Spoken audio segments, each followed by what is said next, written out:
जय हिंद दोस्तों, welcome to अग्निशमन सेवा। देखिए, पिछले वीडियो में हमने जाना है कि इकाऊ क्या है और उसकी क्या रूल्स रेगुलेशन होते हैं और वो रेगुलेटरी क्या काम करती है। अब आज हम इस वीडियो में जानेंगे कि एयरपोर्ट का कैटेगराइजेशन किस हिसाब से किया गया है और इसके लिए क्या क्या फैक्टर काम करते हैं। तो देखिए, कोई भी एयरपोर्ट का जो कैटेगराइजेशन है वो 3 फैक्टर पर काम करता है। पहला क्या होता है, आप देख सकते हैं इसमें, जो इसकी the overall length of the aeroplane use in airport, यानी जो जो भी एयरक्राफ्ट होता है, सपोज ये एयरक्राफ्ट है, ठीक है, और इसकी जो ओवरऑल लेंथ होती है, यानी इसका नोज से लेकर जो टेल सेक्शन होता है इसके बीच की जो लंबाई होती है उसको कंसिडर किया जाता है।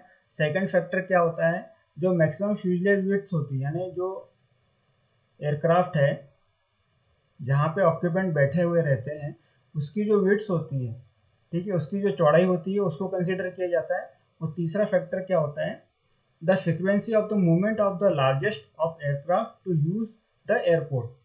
तो उसकी जो फ्रीक्वेंसी लैंडिंग और टेक ऑफ की है उसको कंसिडर किया जाता है। इसके आधार पे ही जो एयरपोर्ट का कैटेगराइजेशन किया गया है।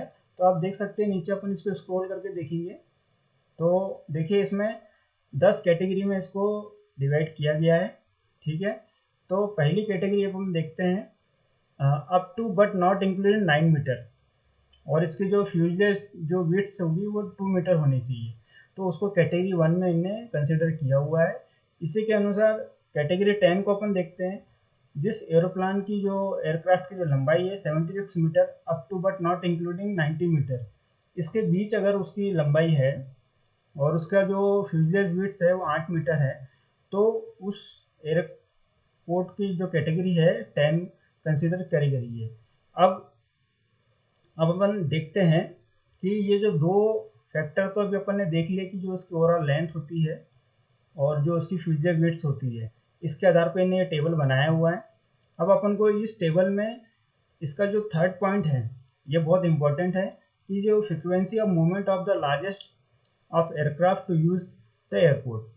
तो देखिए इसको इनने कैसे कंसिडर किया है फ्रीक्वेंसी को, जो भी इसका बिजिएस्ट कंजर्वेटिव 3 मंथ जो भी होंगे उसमें इन्होंने जो भी एयरक्राफ्ट लैंडिंग और टेक ऑफ को कंसिडर करते हुए, अगर वो जो 700 और उससे ज़्यादा अगर उसकी लैंडिंग और टेक ऑफ हो रही है, तो आपको उसका जो कैटेगरी है वही कैटेगरी उसको आपको अडॉप्ट करना है। सपोज आप मान लीजिए कि 24 मीटर से लेकर 28 मीटर का कोई एयरक्राफ्ट है और जिसकी लैंडिंग और टेक ऑफ 700 और उससे ज़्यादा हुई है, तो आपको उसकी कैटेगरी 5 को ही अडॉप्ट करना रहेगा, ठीक है।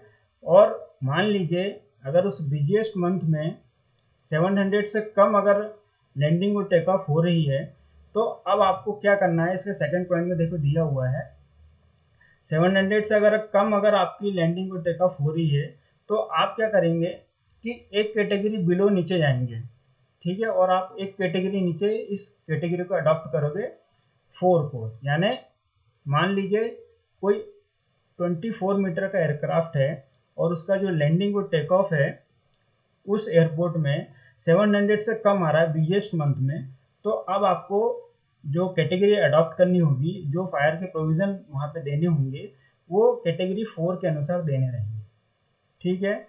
और उसके बाद इसका जो थर्ड पॉइंट है, इसमें अगर मान लीजिए कि बहुत वाइडर डिफरेंस आ रहा है, मान लीजिए कि 700 की जगह वहाँ पे 250 ही लैंडिंग और टेक ऑफ हो रहा है सबसे लॉन्गेस्ट एयरक्राफ्ट का। मान लीजिए 24 मीटर का कोई एयरक्राफ्ट है और उसका जो लैंडिंग और टेक ऑफ जो हो रहा है मान लो वो 250 करीब हो रहा है, तो 700 के बीच में इसका बहुत वाइडर डिफरेंस आ गया है। तो फिर आपको क्या करना रहेगा, आप दो कैटेगरी नीचे उस कैटेगरी को अडॉप्ट करोगे, यानी आपको अब वहाँ पे जो प्रोविज़न देने होंगे एयरपोर्ट 3 कैटेगरी के अनुसार देने रहेंगे। तो ये एयरपोर्ट कैटेगरी का कैटेगराइजेशन करने का इनका एक सिनेरियो रहता है, जिसमें लैंडिंग और टेक ऑफ को कंसिडर किया जाता है और इसके अनुसार ये टेबल आपको याद करनी रहेगी। ये टेबल बहुत इंपॉर्टेंट है आपको कैटेगराइजेशन को ध्यान में रखने के लिए। ये 3 क्लॉज को आपको इसको इम्पॉर्टेंट मानकर ही आपको इसका ये कैटेगराइजेशन किया जाता है। और अगर आपको इस वीडियो में कुछ नहीं समझ में आ रहा है तो नीचे कमेंट करके पूछ सकते हैं।